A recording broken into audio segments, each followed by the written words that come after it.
जब आप कहीं पर कोई ज़मीन खरीदते हैं तो आपके मन में भी एक बार सवाल आता है, शंका आती है कि कहीं ऐसा तो नहीं कि ज़मीन पर कोई डिस्प्यूट हो, कहीं ऐसा तो नहीं कि जिससे आप ज़मीन ले रहे हैं दरअसल वो ज़मीन का असली मालिक हो ही नहीं। हमारे साथ 15 साल के आर्यन असवानी हैं जिन्होंने इस प्रॉब्लम का एक बड़ा सोल्यूशन निकाला है और एक ऐसी वेबसाइट सोची है जिसके ज़रिए आसानी से ऐसे फ्रॉड से लोग बच सकते हैं। आर्यन की एज महज 15 साल की है, लेकिन वो एक कंपनी में क्रिएटिव डायरेक्टर की पोस्ट भी होल्ड करते हैं। हालांकि वो कंपनी इनके फादर की है, लेकिन इनकी काबिलियत की वजह से आज इनके पास जो आइडियाज़ हैं उनकी वजह से ये इतनी बड़ी पोस्ट पर बैठे हैं। लेकिन फ़िलहाल हम पूछते हैं कि आखिर वो क्या आइडिया है जिसकी वजह से जो लैंड डिस्प्यूट का मसला है उसको आप काफ़ी हद तक हल करते हुए दिखाई पड़ते हैं। तो ये आइडिया है, इसका नाम है प्रोजेक्ट आर्या।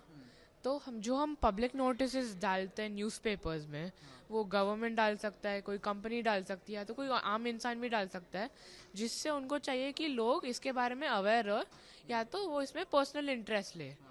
तो इसके थ्रू क्या होता है कि जो मैसेज हमको स्प्रेड करना है वो हमारे यूजर्स तक जाता है। पर ये कभी कभी होता ही नहीं है, क्योंकि पब्लिक नोटिस में एक lack of accessibility and lack of visibility है, जिसके वजह से मैंने सोचा कि एक ई नोटिस का प्लेटफॉर्म बना है जिसका नाम है प्रोजेक्ट आर्या। इसमें लोग इजीली पब्लिक नोटिस को पब्लिश कर पाएंगे, उनसे रिलेटेड पब्लिक नोटिस को रिव्यू कर पाएंगे और उन पर डिस्प्यूट भी रेस कर पाएंगे। मतलब लैंड को लेकर अखबारों में आप कई बार नोटिस देखते हैं कि फलाना लैंड की नीलामी होने जा रही है और किसी को आपत्ति है तो दाखिल कर सकता है, लेकिन वो नोटिस कई बार लोग देखते नहीं हैं और फंस जाते हैं ऐसे केसेस में।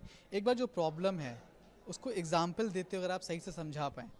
तो समझो आप 3 भाई हो और आप एक लैंड ओन करते हो। आप में से 2 भाइयों ने डिसाइड कर लिया कि हमको एक बिल्डर को लैंड बेचना है, पर तीसरा यूएस में है, उसको कुछ पता ही नहीं है। तो आप इधर कोई तो इंडिया के ही न्यूज़पेपर में पब्लिक नोटिस डाल के वो लैंड का ट्रांजैक्शन का लोगों को बता देते हो और बोलते हो मैंने इसका पब्लिक नोटिस दे दिया, अभी मैं इसको बेच सकता हूँ, मेरे को किसी ने कोई डिस्प्यूट रेज ही नहीं किया।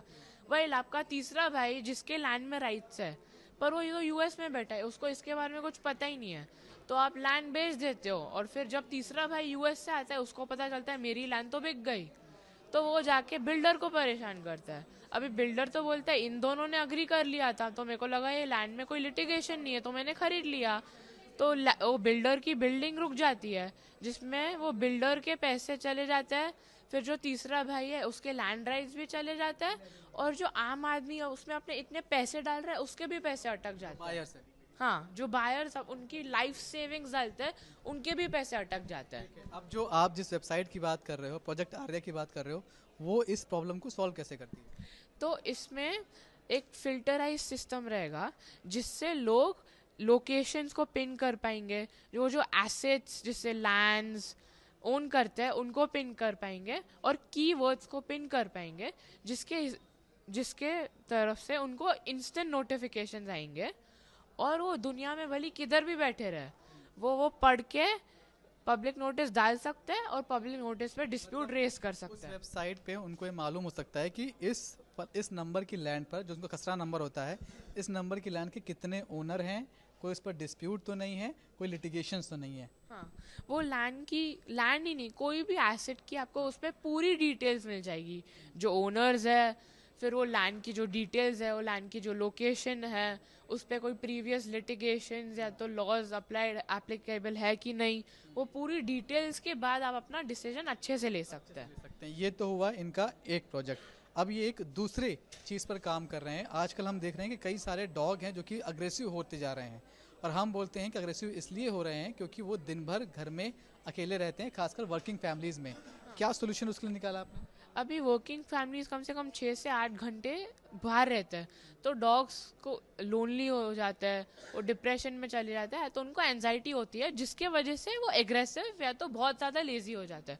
तो मैंने एक मशीन बनाई है, जिससे एक कैमरा रहेगा, वो डॉग की प्लेइंग एरिया को स्कैन करेगा, फिर एक सजेस्टेड टाइम लिमिट्स दिखाएगा जो यूज़र सिलेक्ट कर सकता है, और उसके हिसाब से वो मशीन वो डॉग के साथ फेच गेम खेलेगी। मतलब वो बॉल फेंकेगी और डॉग भाग के पकड़ेगा बॉल और वापस लेके आएगा। इससे क्या होएगा, डॉग एक्टिव रहेगा, खुश रहेगा और उसके बाद उसको एक ट्रीट भी मिलेगी। तो जब अगर ओनर घर पे भी नहीं है फिर भी डॉग का खेलना हो रहा है, डॉग का खाना हो रहा है, मोबाइल से कंट्रोल कर पा रहे हैं। हाँ, और डॉग की मेंटल हेल्थ इंटैक्ट रह रही है। आप सिर्फ अभी 15 साल के हो, कौन कौन सी पढ़ाई आपने की है और कौन कौन से स्पेशल कोर्सेज आपने किए हैं, किस क्लास में हो आप? तो मैं अभी 9th ग्रेड में हूँ और अब तक मैंने फाइनेंशियल लिटरेसी पढ़ी है, मैंने जूनियर एमबीए कोर्सेज किए हैं कहाँ से? क्लेवर हावी। इसका मतलब है कि मैंने बहुत सारे मेजर एस्पेक्ट्स ऑफ बिजनेस को सीखा है। इसमें एंटरप्रेन्योरशिप आता है, ब्रांडिंग आता है, डेटा एनालिटिक्स आता है, जो हर एक मेजर बिजनेस एस्पेक्ट है वो मैंने सीखा है, जिससे मेरे फंडामेंटल्स क्लियर हुए हैं। गोल क्या है आपका, क्या बनना चाहते हो? मेरे को एक सक्सेसफुल एंटरप्रेन्योर बनना है और मेरे को मेरा रियल एस्टेट का बिजनेस और बढ़ाना है ताकि मैं दूसरे इंडस्ट्रीज में भी इन्वेस्टमेंट्स कर पाऊँ।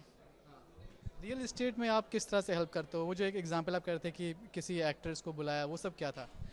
तो मैं रियल एस्टेट में क्रिएटिव बताने की कोशिश कर रहे हैं कि क्यों आखिर, हालांकि कंपनी इनके फादर की है लेकिन उसमें क्रिएटिव डायरेक्टर हैं, क्यों, वो रीजंस आपको बता रहे हैं अभी।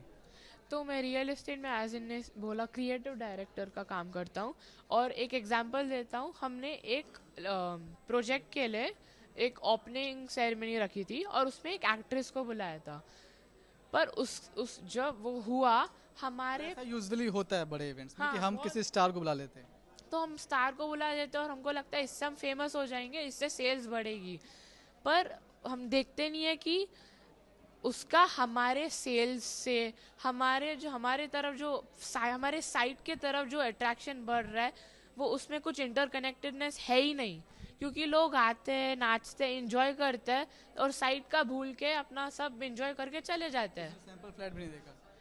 एटलीस्ट 10% जो लोग उसमें आए थे उनने सैम्पल फ्लैट भी नहीं देखा था और किसी ने साइट के बारे में मेंशन भी नहीं किया था। तो इसमें तो वही हो गया, उनके लिए फ्री इवेंट हो गया। इसमें हमारा जो साइट है ना उसके बारे में किसी ने पूछा, ना किसी ने देखा और ना कुछ सेल्स आई। तो एंडिंग में सबको लगा था सक्सेसफुल इवेंट है, सब मजा करके गए, हम फेमस हो गए, पर मैंने बोला इससे हमारे बिजनेस को कुछ हेल्प ही नहीं हुआ, क्योंकि उसमें कुछ इंटरकनेक्टेडनेस है ही नहीं। तब आप किस एज के थे? तब मैं 10 साल का था। तब ये 10 साल के थे जब ये पहला आइडिया रखा पापा के सामने कि ये तो आपका पूरा इवेंट फेल हो गया।